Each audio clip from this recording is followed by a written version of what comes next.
আমরা একটু ডিনার করতে বেরোচ্ছি, একটু ঘুরেও নেব, হোটেলের আশেপাশে কি আছে সেটাও দেখে নেব, আর ডিনারটা করে তারপরে হোটেলে ফিরে যাব। এই জায়গাটাকে মুস্তাফা সেন্টার বলে।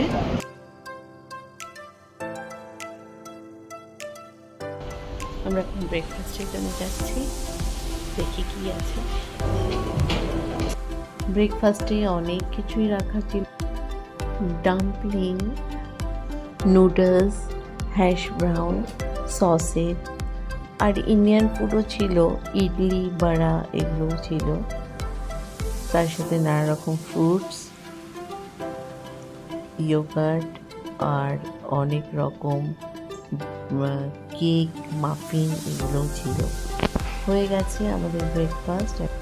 বাইরের ভিউ দেখবো বলে এবার বেরিয়ে পড়েছি। সুন্দর 51 ফ্লোরে আমরা আছি, অনেক উপরে, কিন্তু এখান থেকে জাস্ট অসাম, পুরো সিঙ্গাপুরটা দেখা যাচ্ছে, ভীষণ সুন্দর লাগছে।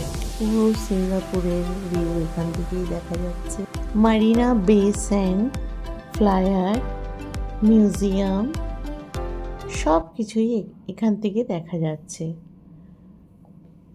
খুবই সুন্দর। চলো পরে আবার আসছি, টাটা।